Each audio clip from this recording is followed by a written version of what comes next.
Há algum tempo eu fiz um vídeo contra o islamismo, demonstrando como que essa religião tão estranha à realidade da maioria de nós deve ser compreendida por um cristão, e avaliei os pontos falhos desse sistema de pensamento, uma vez que toda religião constitui um sistema de pensamento. E hoje a intenção desse react é falar sobre as impressões do debate cristianismo e islamismo dentro da cosmovisão católica romana, especialmente sede vacantista, que tem como um dos seus advogados o senhor Paulo Cogos, uma figura aí bastante conhecida, creio que a maioria de vocês conhece melhor do que eu, que é um defensor da Igreja Católica Romana, mas entende que a atual liderança da Igreja é uma falsa liderança. O Paulo Cogos foi convidado para uma conversa paralela dentro da plataforma da Brasil Paralelo para debater com o islâmico sobre a questão da religião verdadeira. Qual religião é verdadeira? Existem pontos de contato entre cristianismo e islamismo? Existem diferenças? Quais são essas diferenças? E a gente vai hoje avaliar um trecho de um debate que aconteceu dentro do programa da Brasil Paralelo. Peço que você que acompanha o meu canal já deixa aí o seu like, comenta, compartilhe, se inscreva e vamos nessa. Eu coloquei na velocidade 1,5, tá, pessoal? E assim, havendo necessidade, a gente interrompe. Bom, vamos falar das leis. As leis naturais, quais são elas? A gente pode elencar algumas? É porque aí que tá. Não existe um conjunto de leis naturais como se fosse um compêndio de leis humanas, né? Um código civilis. A lei natural é a aplicação da razão às circunstâncias reais segundo certos princípios. Então, o que a lei natural vai dizer é o seguinte: o homem tem uma finalidade e ele opera de uma certa forma. Nós precisamos agir segundo essa finalidade, utilizando meios adequados para atingi-la, sabendo que nós operamos de uma determinada forma. E aí, o que é desejável como meios para se atingir esse fim da felicidade humana? Seria uma vida virtuosa, justiça. Aí você vai começar a enumerar as virtudes. Você vai falar, por exemplo, na coragem, na prudência, na temperança, na caridade. E aí, quais são os meios para se fazer isso? Podem variar. Vai depender do estado da pessoa, por exemplo, né? Os deveres de um solteiro é diferente dos deveres de um casado. Os deveres de um chefe de estado é diferente dos deveres de um governado. Então, a lei natural não é um conjunto fixo matemático de regras, mas ela está intimamente... Eu vou fazer aqui minha primeira intromissão, que é muito importante sobre esse tema da lei natural. Eu nunca falei desse tema da lei natural em nenhum vídeo. Por isso que os meus reacts são tão importantes, pessoal. Eu não fico só reagindo, falando que eu gostei, que eu não gostei. Eu fundamento coisas que, às vezes, eu não tenho oportunidade de falar num vídeo. Eu sou uma pessoa que acredito na lei natural. Diferente do que alguns reconstrucionistas sustentaram, como, por exemplo, o próprio Rushdoony, que dá nome a essa página, eu não acho que a lei natural é um conceito pagão, é um conceito equivocado. Eu acredito que a lei natural é uma lei que Deus colocou no coração do homem. O Paulo Cogos, aí ele explicou que existe uma questão contextual ligada à lei natural, e de fato existe. Como ele falou, os deveres de um marido não vão ser o mesmo que os mesmos que os deveres de uma esposa. E os deveres de um leigo não vão ser os mesmos deveres de um erudito ou de um chefe de Estado. Então você tem distinções em matéria de qual é o dever de cada um. Mas eu tenho problema com a fala do Paulo Cogos quando ele diz que a lei natural não é um checklist. Eu entendo em parte o que ele quer dizer, que não é uma coisa milimetricamente calculada, mas se uma lei ela não é todo abrangente, ela não é pautada numa regularidade, ela não é uma lei. Ela se torna outra coisa, mas não uma lei. E como que o entendimento reformado vê a lei natural? A lei natural é uma lei que Deus escreveu no coração dos homens, como diz o apóstolo Paulo em Romanos capítulo 2, que os gentios, quando eles fazem as coisas da lei sem saber o que é a lei, eles fazem conforme uma lei que está escrita no coração deles. Logo, a minha fundamentação para entender o que é lei natural não é Tomás de Aquino, como é o caso do Paulo Cogos, mas é o próprio apóstolo Paulo. Agora, a lei natural, ela é algo suficiente? Não. Ela precisa ser iluminada pela lei de Deus revelada nas Escrituras. Então, a palavra de Deus, ela elucida a lei natural. E naquilo que a lei natural ela não é suficiente, em decorrência não dela mesma, mas em decorrência do pecado, porque o pecado, ele nada mais é do que uma supressão do conhecimento de Deus, que o homem ímpio, arrogantemente, perfaz. O homem ímpio, ele suprime o conhecimento de Deus, e a própria lei moral, ela aponta. A lei natural, desculpa, a própria lei natural, ela aponta para o Deus que a criou. Qual o fundamento da moral? É o Deus criador.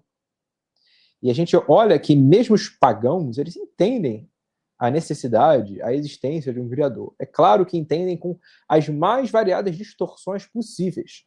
Por isso que a lei natural não é suficiente. Você precisa da lei natural iluminada pela lei manifesta na palavra de Deus.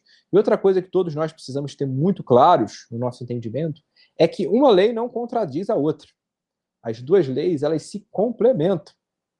Então, a lei natural, ela vai te dar, de fato, o entendimento de que matar é errado, mas ela consegue fundamentar isso da mesma maneira que a lei revelada na palavra de Deus o consegue? Não. Matar, de fato, é errado, mas é errado porque você está tirando a vida da imagem e da semelhança de Deus. A palavra de Deus diz: aquele que derrama sangue terá o seu sangue derramado. Logo, percebam, a palavra de Deus, ela esclarece a lei natural e permite que a lei natural cumpra o seu papel. E ela dá a fundamentação necessária para a lei natural. Então aqui eu já tenho uma primeira divergência com o Paulo Cogos, que é o que seria a lei natural. Para o Paulo Cogos, ele vai defender isso como algo inerente a todos os seres humanos, algo que é comum a pagãos e cristãos. Eu teria a ressalva que, embora isso seja comum a cristãos e não cristãos, ela por si não é suficiente. E eu digo mais, como provavelmente a gente vai abordar ao longo desse trecho, desse react. A lei natural não é a possibilidade de um território neutro entre o cristão e o não cristão. Eu já vi alguns católicos fazendo isso, não sei se é o caso do Paulo Cogos, eu de fato não conheço bem as nuances do pensamento do Paulo Cogos para afirmar isso, mas a lei natural, embora sim ela esteja no coração, ela esteja no coração do cristão e esteja no coração do não cristão, ela tem uma fundamentação diferente para o cristão e tem uma fundamentação completamente equivocada por parte do não cristão. Logo, o cristão vai entender que a lei natural ela foi inscrita no seu coração pelo próprio Deus, por ser um imago Dei. O não cristão, o pagão não. Ele não vai ter essa perspectiva. Vamos continuar. Ligada à prudência. Tanto que São Tomás de Aquino falava, né? A injustiça está ligada à imprudência dos sábios e à soberba dos governantes. Mas ela é um direito ou ela é um dever? Porque, por exemplo, quando eu penso em lei natural... Antes de entrar nisso, eu vou falar sobre a questão dos direitos. Né? Eu fiz um vídeo aqui sobre a questão dos direitos humanos. Eu explico que a palavra de Deus ela é hostil à ideia de direito, conforme nós temos hoje na nossa sociedade ocidental. A ideia de direito, ela supõe que você pode reivindicar algumas coisas. Ao homem não é dado reivindicar coisas, mas apenas deveres. Nós, enquanto seres pactuais, nós devemos, primeiro a Deus, amar a Deus sobre todas as coisas. Depois, amar o nosso próximo como a nós mesmos. Esse é o cumprimento da lei. Logo, a ideia de direito, ela é estranha à Bíblia. Ela é algo que vem do mundo pagão e que, lamentavelmente, se amalgamou com o pensamento cristão. Vou deixar aqui na descrição desse vídeo o vídeo em que eu falo sobre direitos humanos. Eu contextualizo tudo isso que eu estou colocando, historicamente, inclusive. E uma outra coisa que o Paulo Cogos falou, que é importante, é a questão das virtudes. Aristóteles falava de virtudes morais. Você tem a justiça, você tem a prudência, você tem a temperança e você tem a coragem ou a força. São 4 virtudes que nós podemos dizer que são virtudes cristãs. Mas agora, o ponto é como que Aristóteles fundamentava essas virtudes. Aristóteles viu o homem como um animal político. A palavra de Deus não expõe o homem como um animal político. O homem ele tem uma dimensão política, mas ele é imago Dei, ele é um ser pactual. Logo, as virtudes de que Aristóteles falou são reais, mas elas podem ser vistas sob um olhar cristão e sob um olhar pagão. Nós devemos ser cuidadosos para defender essas virtudes conforme a sua fundamentação cristã. Uma coisa que eu vejo o pessoal que vai para a filosofia clássica, vai para essas formas de intelectualidade que se vendem a balde por aí, e não fazem a correta distinção. Por isso que a filosofia do Dr. Cornélio de Vantil é tão importante para a gente aplicar e fazer essas distinções, estabelecendo assim a antítese. Vamos continuar. Natural, vou falar aqui, acho que é a mais famosa, vai. O direito à vida. Não é o dever de não matar, né? O direito de todo indivíduo tem à vida. A minha posição, diga-se de passagem, é essa, tá? Não existe um direito à vida, existe um dever de não matar. Por que o aborto é errado? Ele é errado porque nós não podemos matar a imagem e semelhança de Deus. É simples assim. Agora, vamos ver a resposta do Paulo Cogos.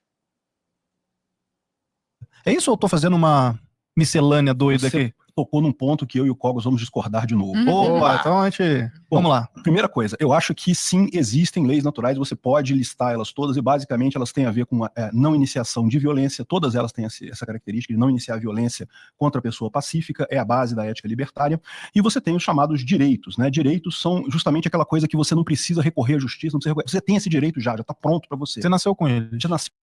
Ou seja, isso aí está equivocado. Você não tem direito algum. A ideia de direito exige uma antropologia na qual o homem seja um ser que demanda algumas coisas. Isso é nato a ele, é inerente a ele. Nós não podemos dizer isso. Sempre que a gente fala de direito, de uma perspectiva reconstrucionista, a gente precisa entender que o nosso conceito de direito não é que há algo nato a nós, há algo devido a nós, mas sim que há deveres. Então, eu evito até falar que as pessoas têm direito à vida. Eu entendo que a maneira mais apropriada de você se opor ao aborto, por exemplo, que é um bom tema para a gente trazer como exemplo, é você afirmar o mandamento do não matarás. Por quê? Porque a palavra de Deus ela é muito mais clara do que a lei natural. Então, aquilo que a lei natural vai talvez te dar uma certa predisposição a pensar, a palavra de Deus ela não somente vai te dar uma predisposição a pensar, mas vai mostrar de maneira clara e suficiente por quê, como aquilo se fundamenta. Vamos ver. Nasceu com ele. Ninguém te deu, não foi nada, você já nasceu com esse direito, que é o direito à vida, é o direito à propriedade privada, é o direito a não ser agredido, né, direito à sua integridade física e coisa e tal. Então é isso, e a lei natural principal é da não agressão. Existem outras leis naturais que surgiram ao longo do tempo, como eu falei para você, as leis naturais começaram com a questão religiosa, então haviam outras coisas, assim, do tipo respeitar pai e mãe, enfim, outras coisas que surgiram. Isso que esse rapaz está falando aqui, eu nem sei o nome dele, vocês me desculpem, se alguém souber, coloque aí nos comentários. Mas ele falou que isso começou com a questão religiosa, de fato, tá? De fato. Embora a gente possa ver esses conceitos no mundo pagão, eles só ganharam uma certa concepção mais acurada e mais forte no mundo cristão. Você vê, o que o cristianismo fez no mundo foi algo que superou tudo o que as outras religiões juntas fizeram. Você vê como que a igreja construiu hospitais, construiu orfanatos, desenvolveu um trabalho realmente caridoso. Só que isso, embora tenha se apropriado do pensamento não cristão, se deu mediante o próprio cristianismo, não mediante a filosofia grega. É fato, onde o cristianismo chegou, ele se acomodou. Às vezes é fato, como a gente fala no Antítese, incorporando elementos pagãos de maneira maléfica. Mas muitas outras vezes, o que a igreja fez? Ela utilizou o linguajar do mundo à sua volta, como a gente vê nos primeiros concílios, como termos como ousia, ou, trazendo para o português, substância, natureza, movimento, foram utilizados para defender o próprio conteúdo da Escritura. Então a gente precisa entender como que o cristianismo ele revolucionou de fato o mundo.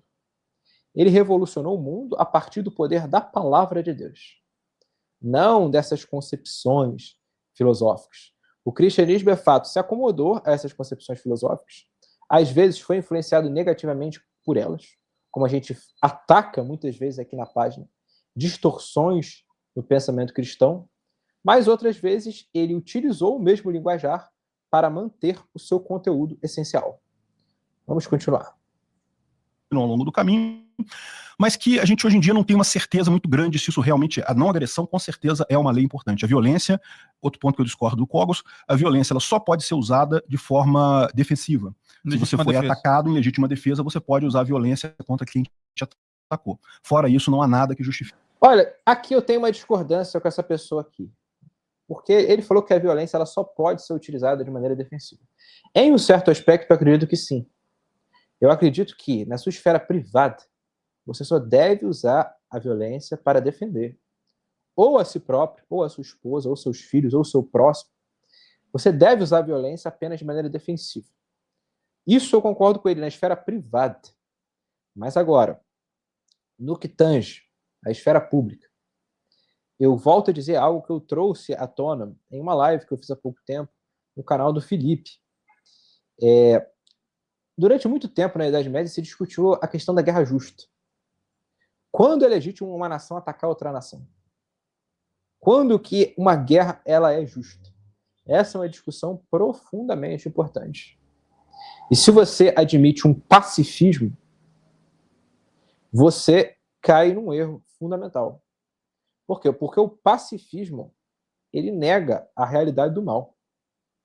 A realidade do mal é em um nível civilizacional.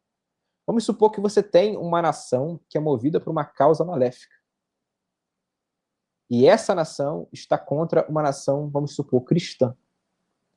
Você, movido por toda a discussão da guerra justa, pode entender que, sendo uma nação que você está em lealdade com outra nação, você deve ajudá-la a fazer guerra.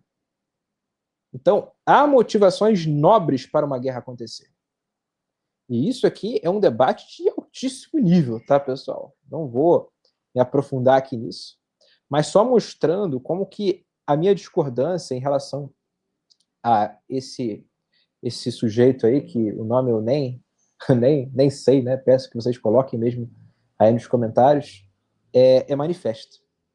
Mas vamos ver o que mais que vai ser dito. Eu estou esperando aqui falarem do islamismo e cristianismo. Pô, venderam que é um clima tenso em debate sobre islamismo versus cristianismo. Até agora não falaram nada disso. Vamos ver. Que você usar violência. Inclusive, eu acho que foi um absurdo as cruzadas, acho que mataram gente de forma absurda lá nessas guerras, sem justificativa plausível nenhuma no final das contas, né? Porque o Islã, de fato, era uma religião que conquistou aquela região toda ali, mas não consta que tenha usado 1/10 da violência que os cristãos usaram de novo depois para retomar isso dali, né? Aquela região. Enfim. Isso aí é muito inapropriado, tá? Da parte dele. Ele está defendendo o islamismo, falando que o islamismo não usou tanta violência quanto o cristianismo. Mentira. O Islã ele se propagou desde os seus princípios, desde os seus primórdios, a partir da violência. Se teve uma religião que conquistou a base da espada desde o advento do cristianismo, se espalhou por meio da espada, quase que exclusivamente foi o Islã. Isso significa que não existem islâmicos que são menos beligerantes, que têm uma postura menos agressiva, menos belicosa. Não estou dizendo isso, eu estou atestando um fato histórico. O islamismo ele se propagou na base da violência. Agora, é correto a gente falar que as cruzadas foram perpetradas por cristãos piedosos que não cometeram nenhuma espécie de crime contra os muçulmanos? Também está equivocado. Coisas horrendas foram feitas contra cristãos orientais por parte da cristandade ocidental, assim como atrocidades foram feitas contra muçulmanos. Isso é uma coisa que eu estou aqui admitindo. Eu entendo que as cruzadas foram uma reação tardia do cristianismo necessária, porque os islâmicos já estavam há séculos invadindo a Europa, tomando territórios, estabelecendo poder na Europa, e foi apenas mediante as cruzadas que o Ocidente garantiu a sua sustentabilidade. Agora, a gente não pode passar pano também para a cristandade e dizer que foi tudo às mil maravilhas. Não foi. Agora, o que ele está falando, que o islamismo é uma religião pacífica, isso está totalmente equivocado. Vamos ver se o Paulo Cogos vai bater nisso. Mas daí é outro... Dentro da legítima defesa, isso entraria na legítima defesa de terceiros também. Entraria a legítima defesa de terceiros, exatamente. Ou seja, o que você poderia tentar justificar o Islã, ele tomou a Terra Santa, né? Tomou Israel, lá foi ano 800, né? 900? Foi antes. Foi lá para 700. 700, né?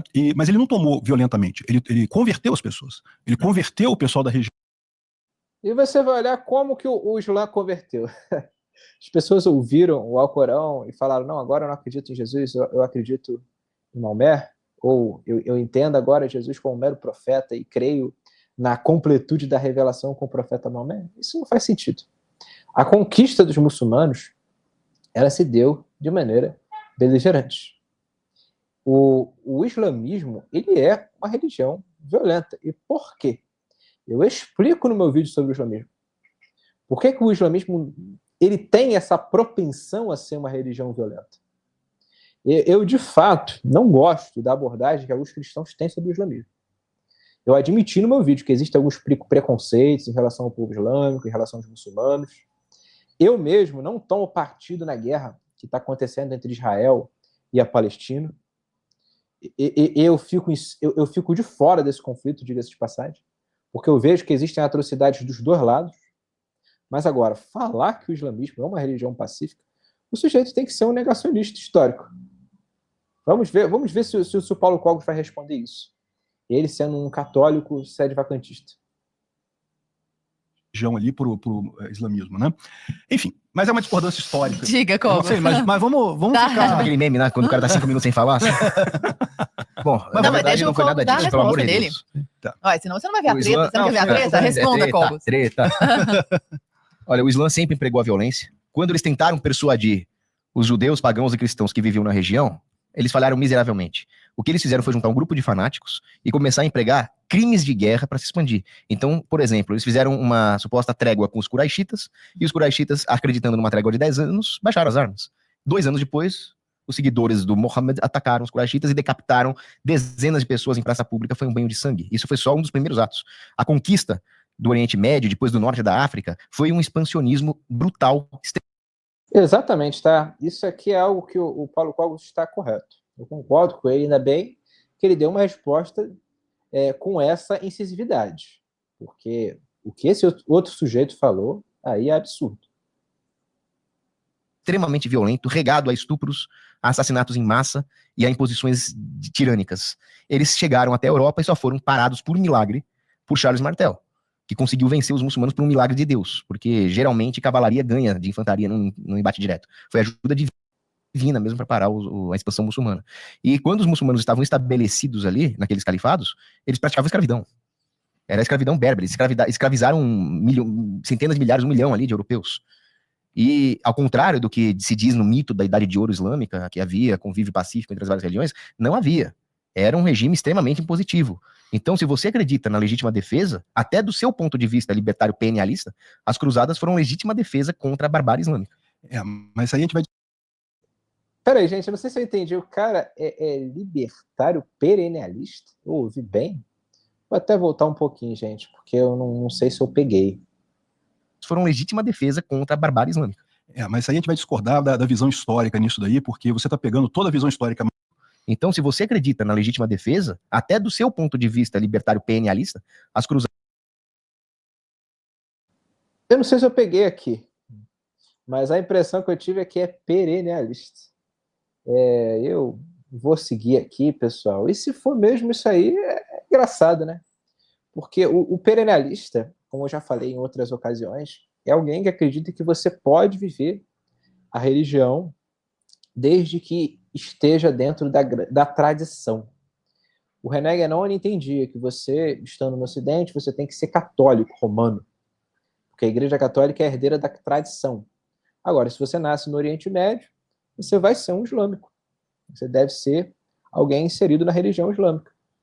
Agora, o perennialismo, ao mesmo tempo que ele entende uma unidade transcendente entre as religiões, ele não compactua com uma espécie de libertarianismo. Isso é uma coisa muito estranha, né? Você vê que os perennialistas, no geral, eles admitem uma pluralidade de espectros políticos fora do normal. Você vê que existe perennialista de direita, de esquerda, agora você vê libertário, você vê uma série de posicionamentos possíveis. Perceba, libertário é um posicionamento moderno. Você ser de direita, você ser de esquerda é um posicionamento moderno. Se o cara é perennialista e sustenta isso, isso apenas atesta o que eu venho trazendo há muito tempo. que o perennialismo ele é uma cosmovisão que se acomoda dentro das perspectivas modernas. Diga-se de passagem, o Olavo de Carvalho é um perennialista. É alguém que difundiu uma forma de catolicismo romano que sequer é consistente com o que a Igreja Católica Romana diz hoje. Então essa galera aí que é paga-pau de Olavo de Carvalho estão seguindo o que eles não sabem. Mas enfim, pessoal, só um parênteses, vamos continuar. Usadas foram legítima defesa contra a barbárie islâmica. Mas aí a gente vai discordar da visão histórica nisso. Sim, esse ponto aí foi essencial, porque as cruzadas foram legítima defesa contra a cosmovisão islâmica. Mas, o que não significa, tá, Paulo Cogos, que não tenha existido interesses escusos nas cruzadas, interesses obscuros. Algumas pessoas que estavam por trás da cristandade eram mal intencionadas, queriam poder, queriam pilhagem, queriam saque. Então, assim, como eu falei, a minha posição sobre as cruzadas, ela é uma posição de que foi sim uma reação necessária, mas que também não foi uma coisa maravilhosa como alguns pintam. Houve uma razoabilidade em fazer uma cruzada, mas a gente não pode passar pano para a igreja. O problema do católico romano é esse. Ele tem que sempre defender o Papa, tem que sempre defender o magistério. Eu, enquanto protestante, não tenho essa necessidade. Eu me entendo como um continuador da igreja antiga, como eu já falei várias vezes. No protestantismo existe uma ignorância em relação ao que é o protestantismo. As pessoas acham que durante 1500 anos a igreja ficou nas trevas, ou 1000 anos a igreja ficou nas trevas e veio Lutero e salvou tudo. Os próprios reformadores não entendiam isso. Os reformados não entendiam isso. Eu não entendo isso. Eu entendo o cristianismo protestante como um desenvolvimento do cristianismo medieval. Diga-se de passagem, Calvino, Lutero beberam de teólogos medievais, assim como beberam da patrística.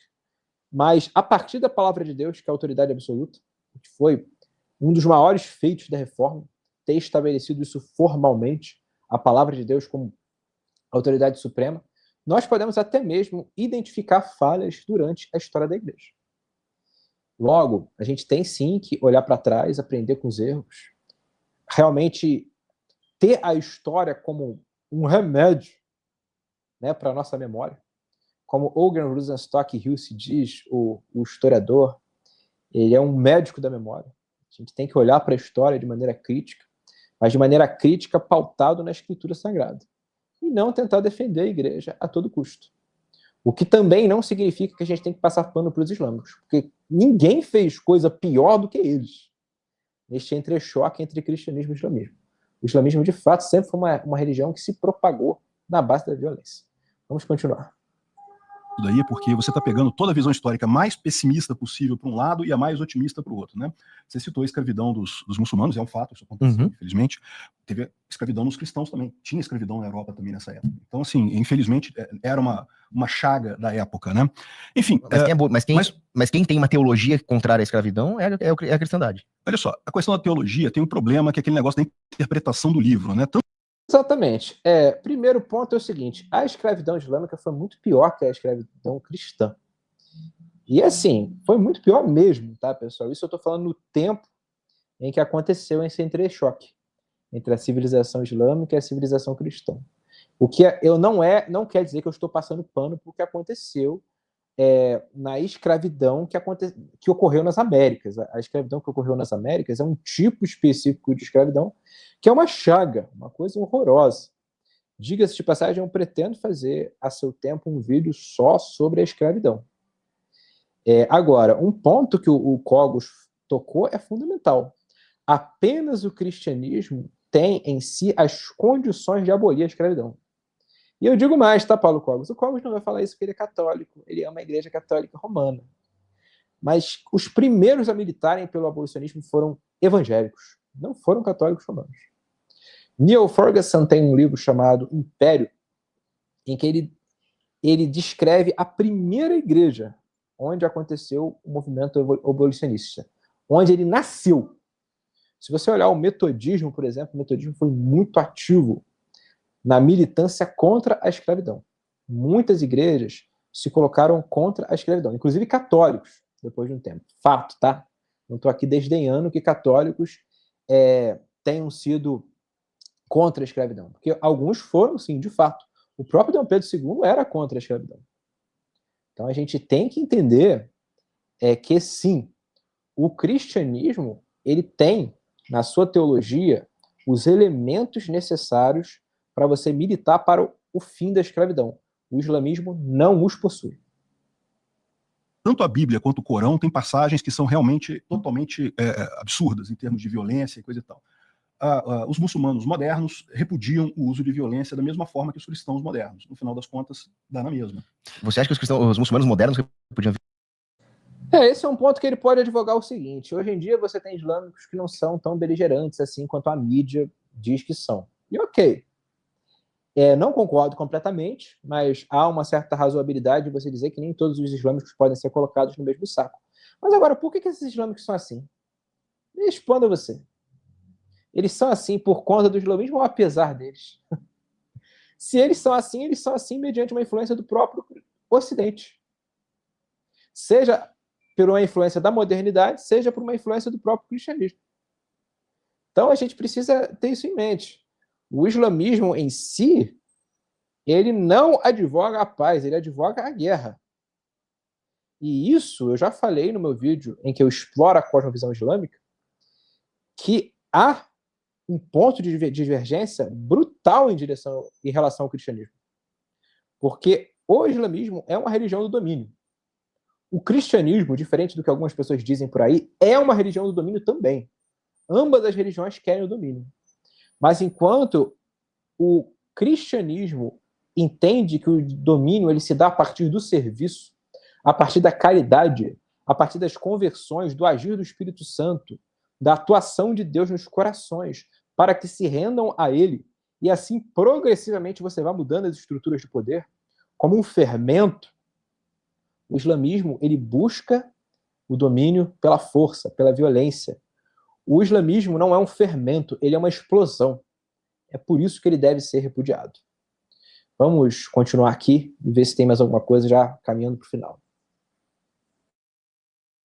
Violência? Sim, de jeito nenhum. Vou citar um cara que nem cristão é, o Ben Shapiro, judeu.